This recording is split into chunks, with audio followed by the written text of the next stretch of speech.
now return to Etc. Etc. Etc. And here's your host, Nicole Jacinto. Good afternoon, folks, and welcome back. You are listening to 7? You guys are 7? Yes. 7. Yeah, 7. My math is a little bit off today, so I have to keep checking. 7 16-year-olds sounds like a rhyme. 7 sounds like a math problem. 7 16-year-olds went to a radio station, but no, really, they're talking about the RH bill today and their thoughts on it. And if you'd like to join the discussion, call us at 897-8374, 895-4460 or 895-4244. Before we go any further, I'd like to say happy birthday to the people who are celebrating celebrating their birthdays this month. I didn't get a chance to do it. I want to say happy birthday to Lita Alcantara and to Nicole Jacinto. Okay, before we let's pick up where we left off. I asked this question: what do you because you guys in general believe that the sex education, let's just call it that, is a matter of choice, or it's a private thing that you want families to be able to teach on their own. You know, it's a personal choice, and that you don't believe it should be national policy or legislated in this form, in this RH bill that we're discussing. That's House Bill number, what is it again? 4244. See, the math today, really. Numbers. Okay. Now, my question was, what do you say to those people who will then go back and ask you, well, what about the people who are, quote-unquote, who don't know any better, quote-unquote, don't know any better, or who don't have access to information? People who may not even have the opportunity to go to school or get educated. So, we cannot ignore the fact that there are people who there are don't have access. Who don't have access to information, yes. So instead of nationally implementing this policy, maybe we can have like the individual barangays teach the people, like the individual barangays having their own projects for programs for people in their barangays, and something local. These programs should be more like of a choice, whether they want, something optional instead of mandatory. Okay, because there's a part of the RH bill that says that they will be teaching this also, or they'll have some form of education in barangays, but it's mandatory. Is it mandatory? The part in the RH bill is actually they're making it mandatory in schools for sex. It's called mandatory age-appropriate reproductive health and sexuality education. So that will become mandatory in schools, and they I'm just going to quote the bill for a bit here. It says, age-appropriate reproductive health and sexuality education shall be integrated in all relevant subjects and shall include, but not be limited to, the following topics: values formation, knowledge and skills in self-protection against discrimination, etc., etc., physical, social, and emotional changes in adolescents, children's and women's rights, fertility awareness, things like that. And what we said a while ago, we don't think that, although it's not that we don't agree that people shouldn't be taught this, but we don't think it should be mandatory in schools.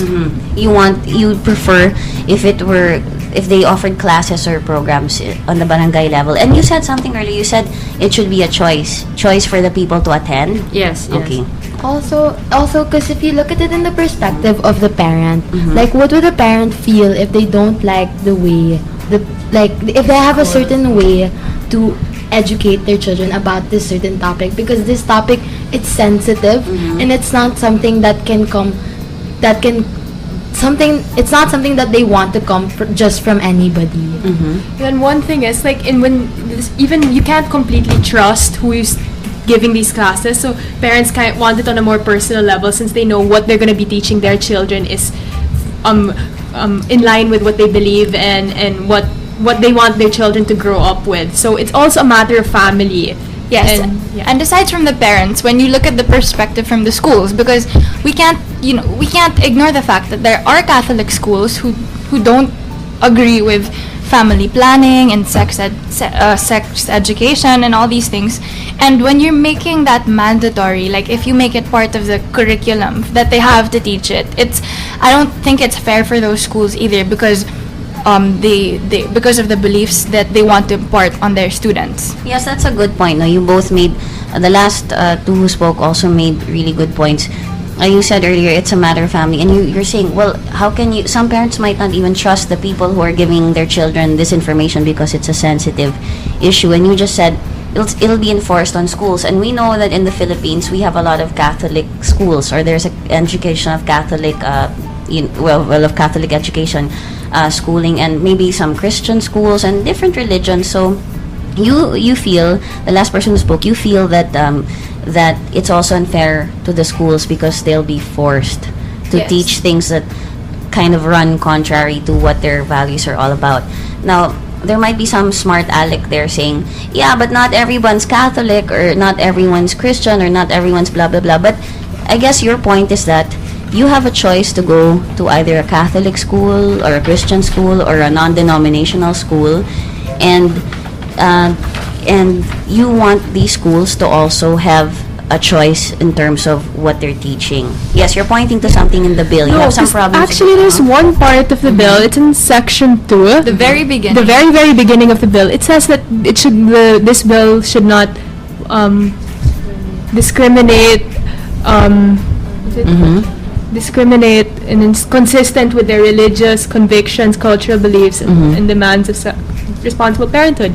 So if they're saying they want to give sex education to schools, like all schools, both public and private, doesn't this kind of go against what it earlier states, that it's going to be consistent with religious beliefs? A loophole. Yes, for example, our school, Woodrose, we're a Catholic school, Opus Dei school, and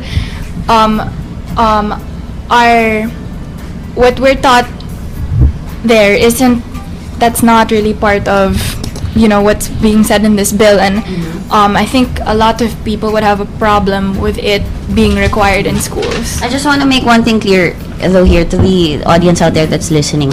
You mentioned your school, Woodrose, and that you're an Opus Dei school, and a lot of people feel, though, that you guys are very, conservative and all that. But I do want to say that having spoken to you earlier before the show, you're very open-minded, and you argue based on reason, not based on simple religious prejudice. So, well, what do you say to the people out there who might be saying, kaya naman pala, they've been brainwashed? What do you say to that? Answer, each one of you. What do you say to that? Have you been brainwashed into being anti-RH, or this is really how you feel? Honestly, no, because what we had to do was we were all required to read the bill. So from there, they said, just read the bill, tell us what you think. And then from there, we were able to come up with our own, we formulated opinions. So when we all read all 24 pages of House Bill 4244, we're like, hey, this isn't right. They're contradicting themselves. This doesn't sound too right. This isn't concrete. So basically, we're forming opinions on ourselves. Like, it's just us, no one else, no outside bodies going on us. You weren't brainwashed. Okay, just want to make that clear to you guys out there listening, because I can tell from talking to these kids that they believe what they're saying and they're arguing based on reason. Now, let's look at the bill, because you guys have brought copies, and I noticed that you were saying earlier there were some, parts of the bill that you specifically, maybe you can just pick a couple, have some problems with. And you know what I'm really excited about is that 16-year-olds are reading the bill and forming opinions and your own thoughts and arguments based on your reading and understanding of the bill. Because a lot of people will say, I'm pro-RH, I'm anti-RH, but they haven't even read the bill. Some of the congressmen haven't even read the bill. Honestly, like, what is that bill again? Oh, they don't even have a copy. They haven't read the bill, and they just vote. So, are there any other parts of the bill that, let's say, you don't have you don't agree with, or you find, you were saying earlier, you find it vague? Go ahead. I'm not Catholic, but I think RH bill is not really that helpful or effective to the citizens of the Philippines because even in other countries, like like developed countries, like with the high rich countries, first world country, or let's say talk about Korea, which is much better off than the Philippines. Oh yeah. Give us an example. Korea already put orange bill in the country, but I think it's not really that effective to the children, because when children got known about like sex education or stuffs like contraceptives, they're really curious about that things, and they really want to know it more. Like they don't really like, after they know, like, oh, I get it, so let's try to experiment, like let's see if we'll really get pregnant, like that. Yeah, something like that. Like Okay, yeah, and you're giving us the experience of a lot of Koreans that you know, yeah? Before, when I was in Korea, I saw a lot of people like they don't even they know, because they're educated in sex education, they're searching about it on internet more than like. So they actually don't follow like the real sex education things to the letter. They just say, okay, sex education, then they look more on the internet, and then they try all sorts of things that aren't exactly like scientific. Yeah. Do you feel like it gives them a license to experiment? One thing about sex education is it opens up a whole new world of like possibilities for young children or even teenagers, because it's like giving them more, it's giving them more or like more reason to you feel that that this version of the bill and the way our culture is, I'm just gathering from what you're saying, is that if we pass this now at this stage, no, in this stage in our history, that instead of it being more helpful, that it'll just kind of encourage people to experiment when they wouldn't have thought of it in the first place, or they would have been more careful. Yeah, and more than that, I think probably my biggest problem with the bill is that it I don't know, at least when I was reading it, in my mind I honestly can't see it working that well in a Philippine setting, because we are a third world country. People don't even get to eat every day, and if the government, like, let's, I'll do some imagining here. If I were a poor person, like say a teenage mother, I have children to take care of, and the government was giving me out condoms for free, I don't even think I'd use the condoms. I'd probably sell them so that I can get some money to take care of my kids or something like that. That's a really good point. Because one of my problems with the bill, my own problem with it, is that they're giving away contraceptives, and yet I think we could be giving away medicines, like medicines for asthma, medicines for high blood pressure. Exactly. Because it's defined as an essential medicine. But the last I heard, they're debating that part of it being defined as an essential medicine. So you were just saying, you think people will say, sure, I'll take the free condoms and then resell it and poke holes in it first, or no? Okay, or make water balloons out of it or something like that. There are other parts of the bill. You were pointing to one earlier. One part of the bill. It's when the mandatory education had to do with a marriage license. What can you tell me about that? Okay. What the bill states is that in order to get a marriage license, you should have attended family planning classes given by the government. Yes, and personally, I don't agree with that, because it's by incorporating all this type of thinking in your education program, making it necessary for couples who want to get married by including family planning and contraceptives and this whole process, it's sort of it'll give people that this type of thinking that it's like required when you get married. You have to, and in school it's like contraceptives are like something that's really part of life. I mean, okay, so I understand. You're saying like you feel that it's a form of brainwashing, in a way, because if you're so used to, before you get a marriage license, you have to take these classes, then they'll feel like, oh, then I really have to plan my family. And you're saying you want people to have the choice. Do you believe people should have the choice of whether or not they want to have 5 kids or 6 as opposed to just 2? yes, Or just, okay. and that should also be like something based on the family, on what they can. I mean, although the bill does have points that are valid, like how like what they want to improve, like the hospitals for the prenatal care, neonatal care, like those parts are fine, but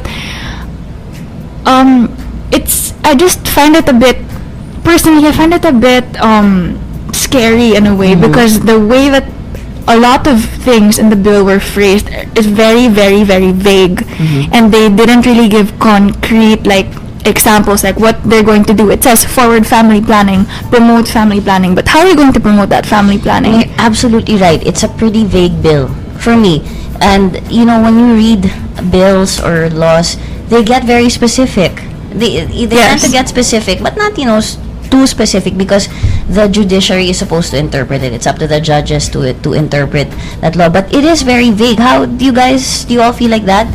That's my problem also with the bill. It's so vague. Yes, like after reading the bill, I had a lot of questions, and because we all read the bill, not together, but we all had read the bill. A lot of us were talking about it and asking each other questions because we were so confused, and it wasn't, because of course it's we'd heard about the bill before we'd read it, and we had a lot of questions before that already. So personally, when I went into reading the bill, I thought that a lot of my questions would be answered, but really I had a lot more questions. Same here. It was find that like what? Yeah. Okay, let's look at some things that I find vague. For example, Section 3, guiding principles, freedom of choice, which is central to the exercise of right, must be fully guaranteed by the state. Essentially, the bill is saying that people have the choice to be, they're ensuring that people are informed so that they have a choice.